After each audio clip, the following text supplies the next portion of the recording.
It's Saturday, July 14th, and I am in Seattle. Last night I spent the night in a friend's driveway. This morning I already got a shower, and today is going to be all about life maintenance. I'm behind in everything. I need groceries, I need to do laundry. Yes, this is the same shirt from last week. And first and foremost, I'm going to get a haircut. Haircut next to grocery store can kill two birds with one stone. Well, I took a load off.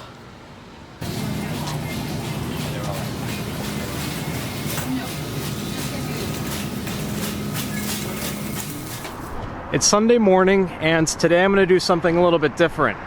I'm taking a break from the wilderness, and I'm going to venture into the city. First by train, and then on foot. I've never been to Seattle, so I feel like it's something that I need to experience.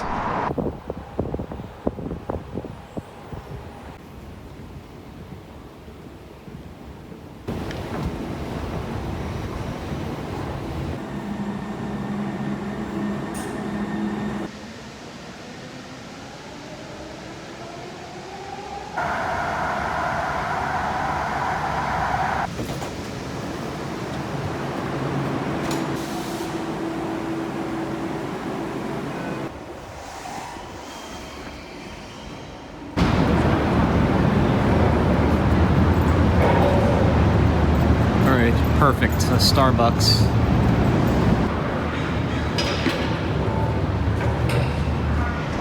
I'm taking a moment to get my bearings.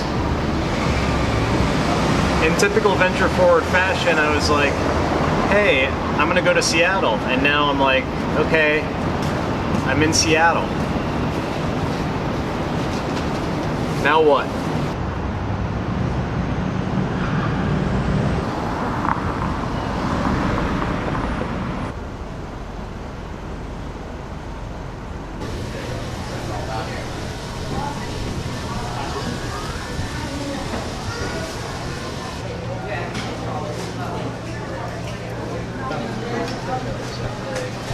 Morning, guys.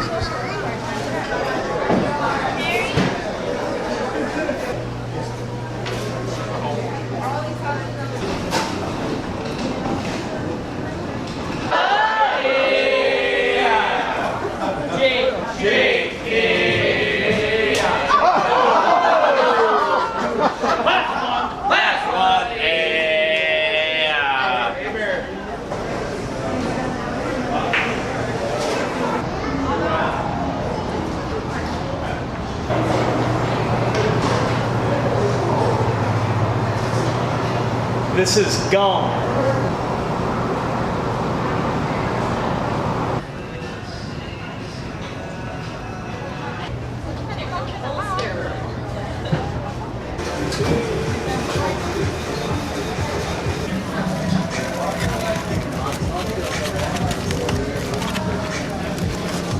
This is a lunch burrito from Los Agaves in Pike Place Market.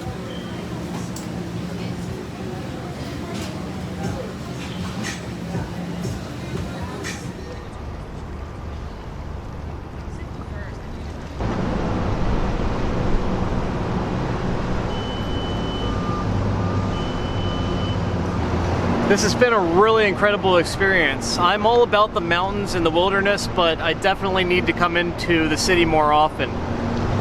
It is a tourist destination, but it is also very much a cultural epicenter. I'm inspired, and I can also lose the flannel. I thought it was a thing here, but I just look like a jack.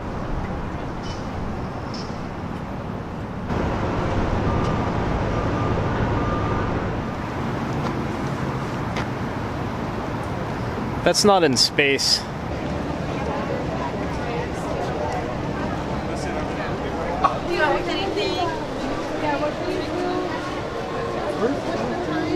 I reject the Space Needle. I'm not doing it. You guys saw the line at nearly 30 bucks a person. What could be up there that's more majestic than what you might see on some of the surrounding mountains? Well, Pike Place Market I found to be very cultural and very inspirational. Seattle Center, where the Space Needle is very much a tourist destination. I'm currently at the Armory at Seattle Center, and I thought it would be filled with weapons, but it's filled with restaurants and bars.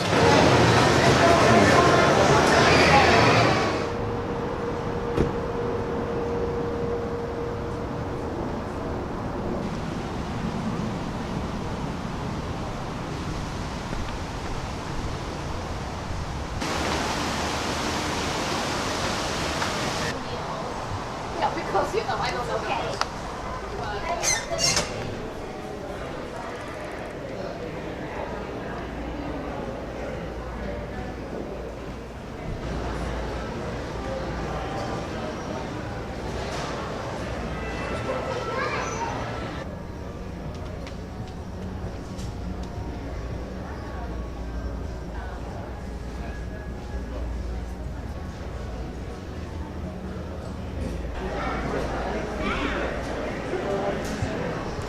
This store is huge. It's too much to see.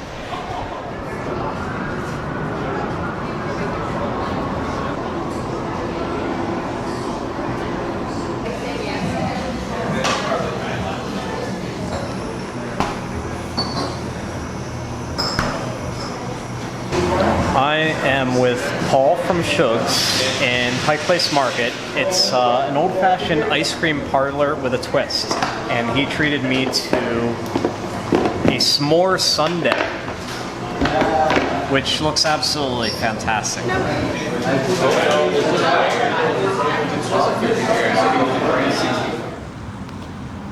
Yes. Unlike Leavenworth, I got this one right. It is Sunday.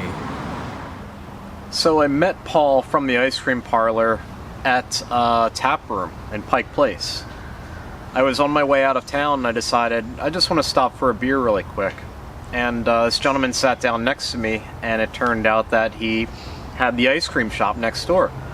So he was like, "Hey Chris, come next door, I'll give you a s'mores sundae." And I'm like, okay. It's Monday morning. I'm in Kenmore, Washington at a local park making breakfast in the parking lot. It's normal, right? Parking lot breakfast. So naturally, the police come by and he says, "Gotta ask, what are you doing?" And I told him who I was and what I was doing, and that I was just passing through making breakfast, and he was totally stoked. He gave me a junior deputy sticker.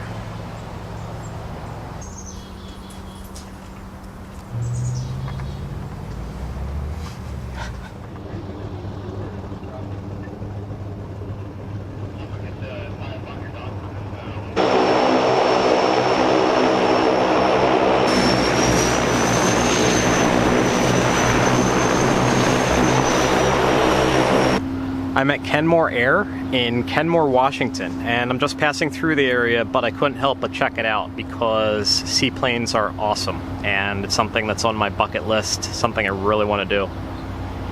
Go up in a seaplane, fly into the mountains somewhere, or fly one myself. I would love to learn that.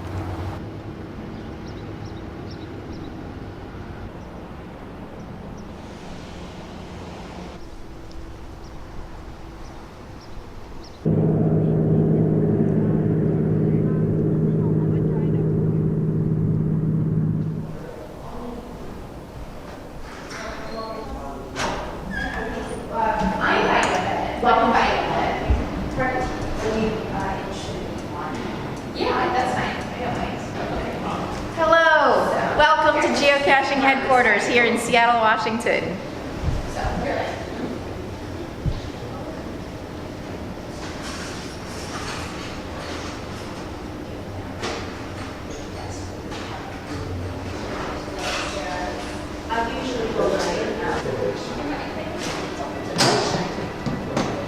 Okay, I'm at Geocaching HQ with my friend Jen Seva, whom I've known for a very long time. She's going to tell us a little bit about geocaching and what it is. Hi everyone. My username in the game is Miss Jen, and this is the headquarters of the game. of geocaching, which is a scavenger hunt. It's been going on for about 18 years and it happens all over the world. The concept is that you have this cache, GPS coordinates that are located usually outdoors. It doesn't have to be outdoors, it can be indoors as well. But these caches usually facilitate discovery of really unique places, often in the wilderness, and they can be ammo cans or many different types of containers. And they contain a logbook, a pen. There's often little odds and ends in them that you can exchange. Yeah, my favorite thing about it is the adventure of getting to the container, to that location. Will I find it? How will I get there? Do I have to swim? Do I need a kayak? Is it really easy? And I could do it in, flip-flops. It's always different. There are 3 million out there, active, ready to be found. There's quite a range of how easy they are, how challenging they are, and it's always an adventure, regardless of which one you choose. Hey Ernie. Hey Ernie. You're pretty much. Well. Okay. You're coming with me. And maybe if I tilt my head, my bald spot won't be too bad. You look great, Brian. Oh, thanks. And we have all kinds of choices: beef jerky, potato chips, and yes, one for each hand, perhaps. I've been in the Seattle metropolitan area for the last 3 days now, and it's been an experience. I step out of my comfort zone a little bit when I go into cities, and it was great. But now I am heading into the mountains. I'm ready for some time on the trail and in the wilderness. The camera is brightening things up a little bit, but it's a little bit late in the evening to be trying to find a campsite. It is actually 9:05 p.m.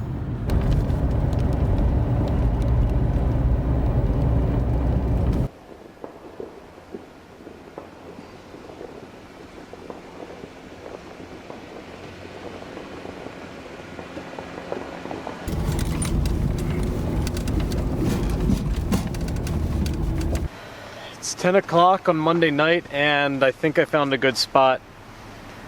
I'm in Mount Baker Snoqualmie National Forest, not far from Mount Rainier.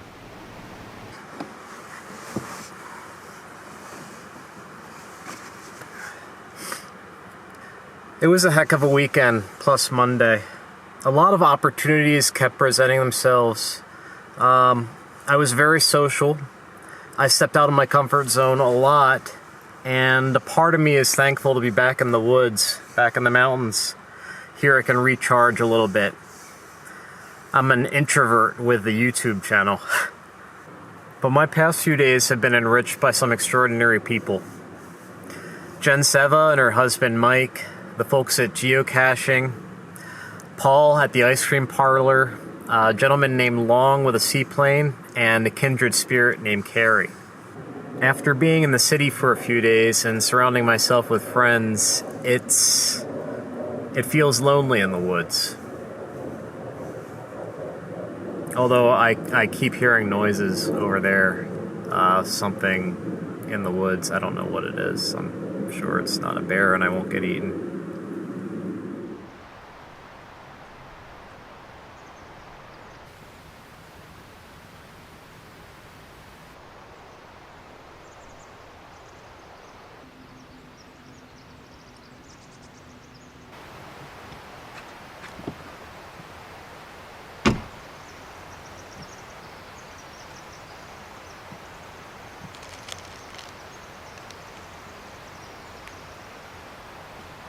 While this campsite was a good find, a safe and secluded spot to spend the night, I'm not going to stay here.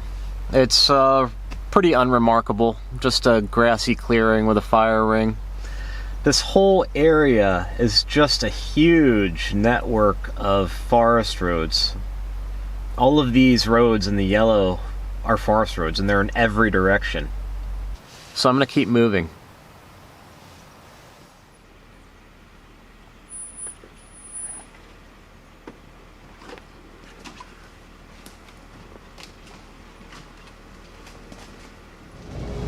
I had to come back into town for gas and to resupply. So while I'm here with cell service, I think I'm going to try something. I'm going to look up some geocaches in the area, and when I head back into the mountains, I think I'm going to try to track one down.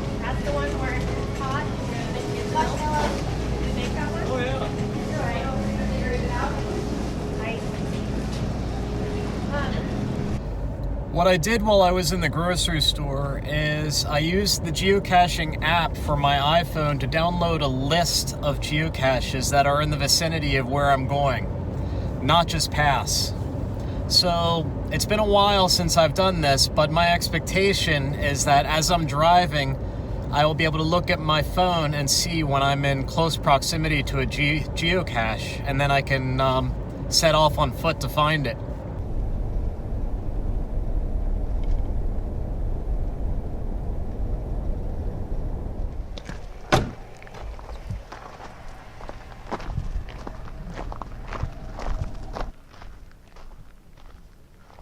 I think this is the road I'm looking for. I'm gonna air down.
This trail is gnarly.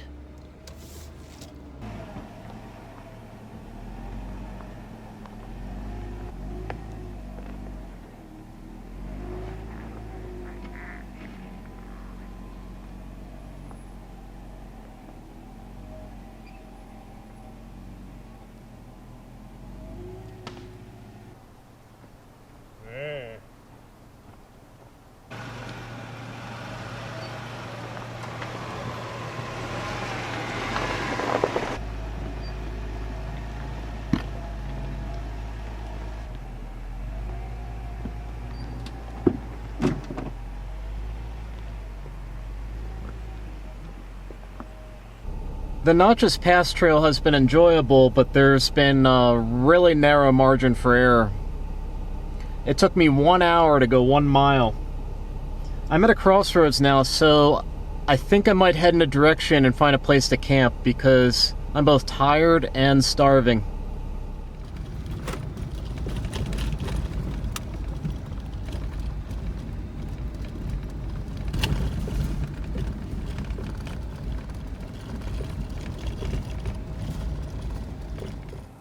According to my app, I'm right near a geocache. Mount Rainier view. 369 feet away. I'm gonna go for it.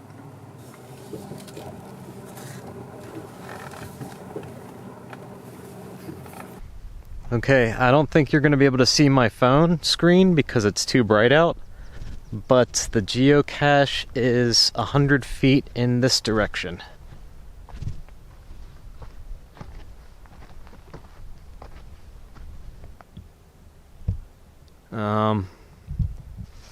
51 feet.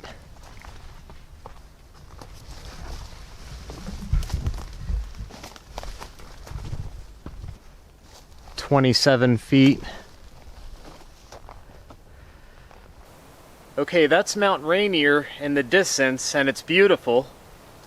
Geocaches are usually very cleverly hidden, and I think I'm near it, but I need to read the description to see what to do next. The stash is up off the road just a short hike. Please log your visit and take your picture. I thought there'd be more information than that. There is a hint. Look by the 2 stumps. This is a one stump.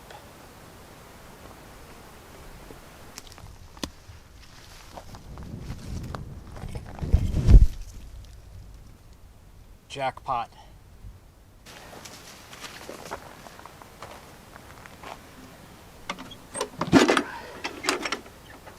Cash and an old ammo can.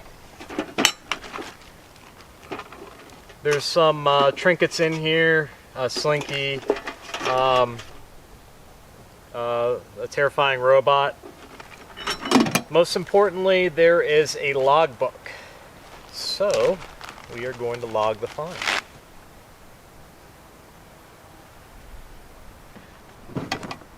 You put the contents back in the ammo can and put the ammo can back where you found it.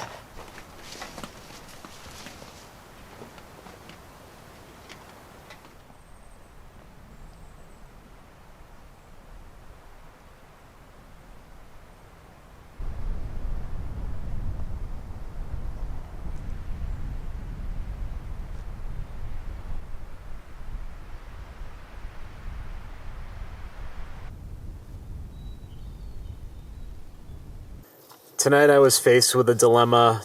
Do I want to camp down in a valley, maybe by a stream where it's quiet, or do I want to find a mountaintop with an amazing view that might be breezy and a little bit chilly?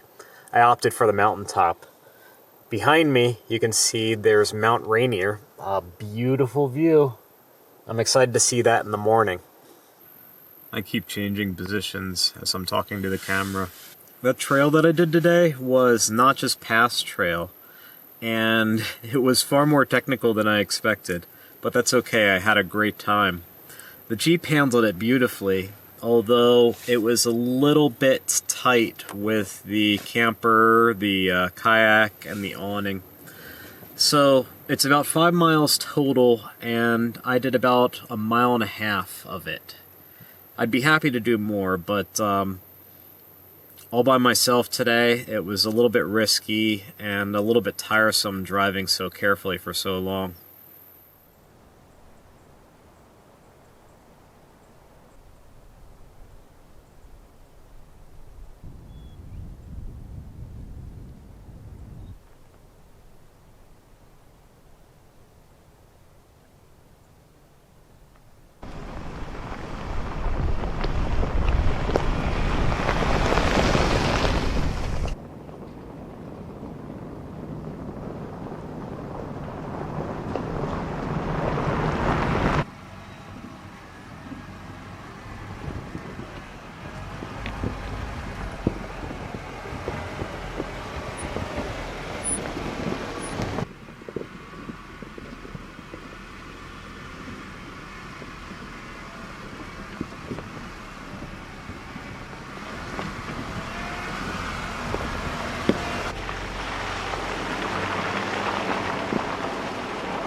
This is gorgeous.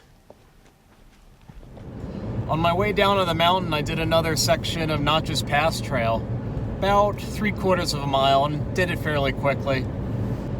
Now I'm heading closer to Mount Rainier, into Mount Rainier National Park, I believe. Really, I just want to find a beautiful place to chill out for the remainder of the week. It's Wednesday, I have some work to do. Yeah, so I'm heading to Mount Rainier.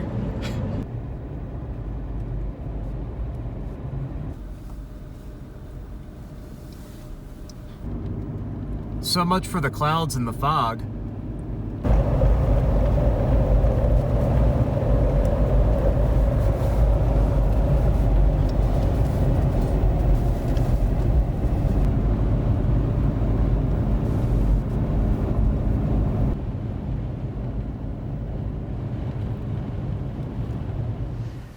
This is Sunrise Park at Mount Rainier. Sunrise Park is a visitor center, a snack bar, a gift shop, a large parking lot, and access to some nearby hiking trails. Right, onward. Go. Go. Yeah, tire pressure is low.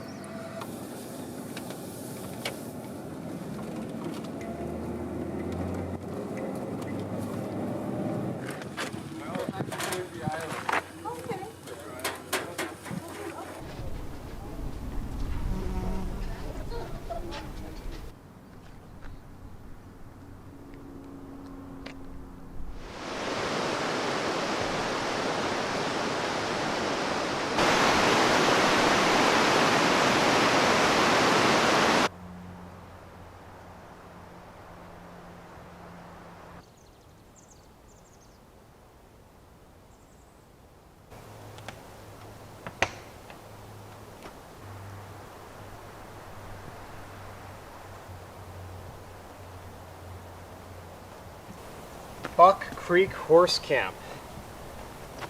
This is perfect.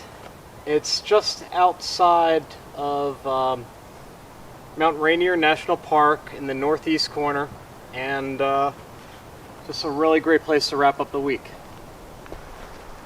I am all settled in and it feels really good. Can hunker down here for a couple nights, get some work done. Feels like home.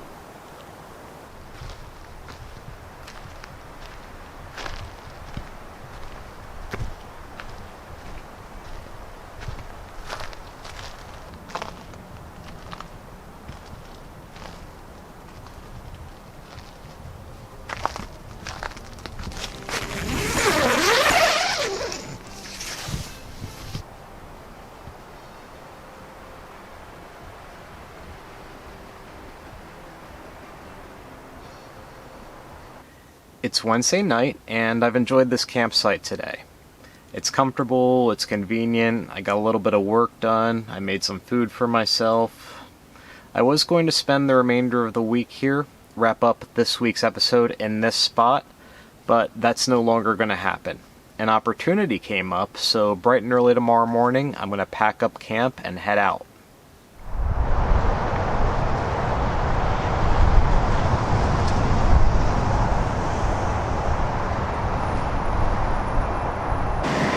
I'm with Long Bach Win in Seattle, and he's going to take me up in his Cessna 182, and we're going to just do some aerial photography and look at the mountains.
We landed at Ranger Creek Airstrip.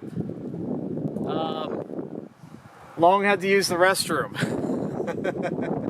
Long does a lot of aerial photography, and where do you have that so people can check it out? It's all you have to do is YouTube my name, Long Bach Win, and it's a common host site. and it's called pbase.com. Yeah. And if not, it's on my Facebook And also on Instagram. and Instagram. It's just my name, Okay. and so.